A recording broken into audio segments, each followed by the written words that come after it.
जय हिंद साथियों, स्वागत है आप सभी का शाइन वाईटी क्लासेस में। हिंदी शॉर्ट हैंड की प्रैक्टिस डिक्टेशन 85 शब्द प्रति मिनट गति से डिक्टेशन 5 सेकंड में शुरू होगी। स्टार्ट। किसी भी व्यक्ति या विचारधारा विशेष के वास्तविक मूल्यांकन का अंतिम सत्य कोई एक ही होता है, मगर इसमें देश काल और परिस्थिति के अनुरूप काफी हद तक परिवर्तन भी आ जाता है। कभी कभी हमारे अपने पूर्वाग्रह भी इस पर कोई धारणा बना लेते हैं। ऐसी स्थिति के चलते न केवल महापुरुष बल्कि अलग अलग तरह की विचारधारा और देवत्व को प्राप्त विभूतियों के प्रति भी आम धारणा पर सवाल उठ जाते हैं। एक प्रकार से कोई किसी भी क्षेत्र में कितना भी महान क्यों ना हो, उसके व्यक्तित्व और कृतित्व पर अलग अलग प्रकार के सवाल गहरा जाते हैं।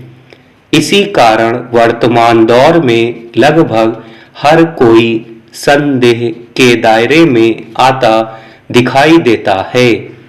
जिस प्रकार हर सिक्के के दो पहलू होते हैं, ठीक उसी प्रकार व्यक्ति विचारधारा और आम जनधारणा के बारे में भी सिक्के को उलटने पलटने की मनोवृत्ति के चलते अलग अलग दृष्टिकोण से आकलन किया जाने लगा है। दरअसल इसका कोई सर्वमान्य हल दूर तक भी नहीं दिखाई देता।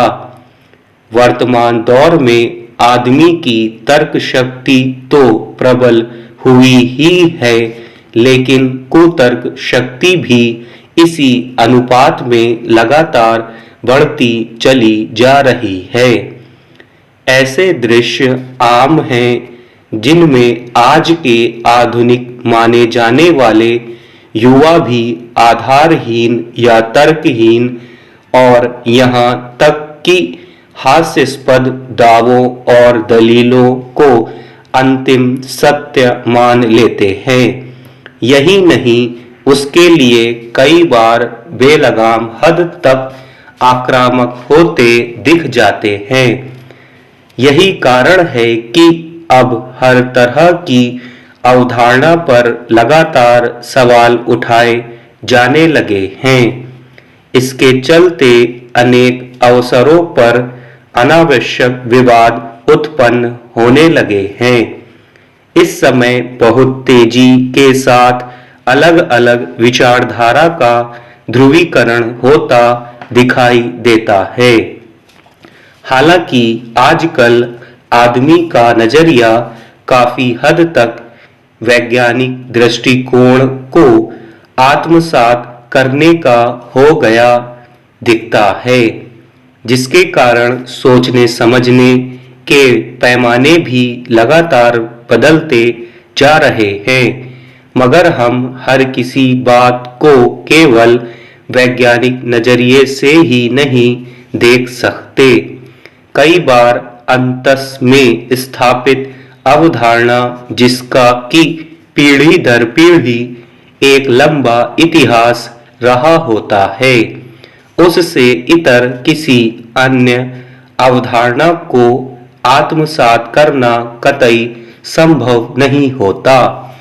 आदमी का आचार विचार और व्यवहार पारिवारिक संस्कारों के आधार पर निर्धारित होता है। यह व्यक्ति के व्यक्तित्व का निर्माण करते हुए स्वस्थ समाज की संरचना करता है। यही सामाजिक समूह राष्ट्रीय सभ्यता और संस्कृति की पहचान सुनिश्चित करता है। वैसे यह दावे के साथ नहीं कहा जा सकता कि किसी व्यक्ति, विचारधारा या मान्यता विशेष को लेकर बीते दौर से चली आ रही अवधारणा 100% सही ही हो। बहुत स्वाभाविक है कि हम नायक को खलनायक और खलनायक को नायक मान बैठे हों। इतिहास में लगभग हर एक तथ्य का भरपूर लेखा जोखा है, लेकिन इतिहास को देखने की दृष्टि में ही बड़ा परिवर्तन होने लगा है। तर्क के आधार पर किसी अवधारणा की सत्यता पर बल देना एक अलग बात है और कुतर्क के आधार पर दूध में नींबू निचोड़ने का उपक्रम एक अलग बात है। दोनों स्थिति में तटस्थ दृष्टिकोण ही किसी नतीजे पर पहुंचा सकता है। दुनिया में हर तरह के लोग हैं जो अपने अपने हिसाब से और कई बार अपनी मान्यताओं से संचालित होते हुए भी ऐतिहासिक तथ्यों पर विश्वास करते हैं या नहीं करते हैं। ऐसी स्थिति में जब एक पक्ष एक धारणा रखता है और दूसरा पक्ष दूसरी धारणा रखता है, तब अनावश्यक रूप से टकराव के आसार बनने लगते हैं।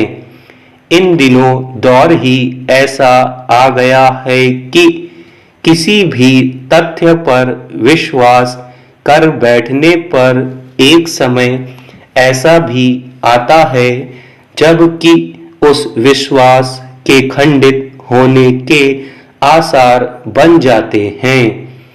ऐसे में चाहे किसी व्यक्ति या विचारधारा विशेष के बारे में कोई अवधारणा कितनी भी तथ्यपरक हो, तो भी कहीं न कहीं किसी न किसी स्तर पर सवाल उठा दिया जाता है।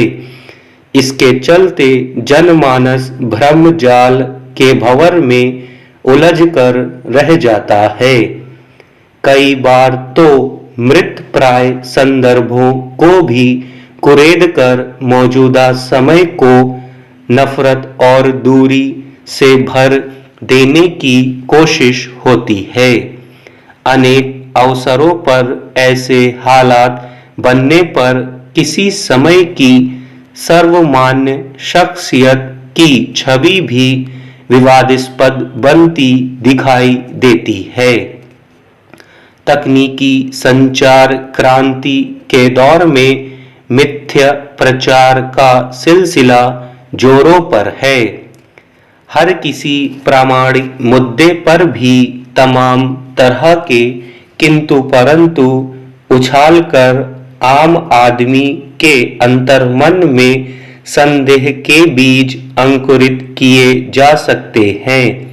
इसका नतीजा यह होने लगा है कि किसी एक समय के महापुरुषों के व्यक्तित्व और कृतित्व का मूल्यांकन भी वर्तमान परिस्थितियों के मद्देनजर किया जाने लगा है। इसके चलते देश काल और परिस्थिति का बिना ख्याल रखे उनके व्यक्तित्व और कृतित्व को आलोचनात्मक दृष्टि से देखा जाने लगा है। यह स्थिति एक एक करके अनेक विभूतियों के गलत तरीके से चरित्र चित्रण का कारण भी बन रही है। सचमुच जब आदमी के अंतर्मन में गहरे रूप में समाहित कोई अवधारणा खंडित होने लगती है, तब दृष्टि ही ऐसी हो जाती है कि अटल सत्य पर भी सहसा विश्वास नहीं होता। इस विभ्रम की स्थिति से बचने के लिए हर किसी मामले में सतही दृष्टिकोण ही वह एकमात्र उपाय है, जिसके कारण काफी हद तक मन का सुकून हासिल किया जा सकता है। अन्यथा आज के दौर में कल के सही को गलत और गलत को सही ठहराए जाने के चलते इस बात पर आश्वस्त नहीं हुआ जा सकता। स्टॉप।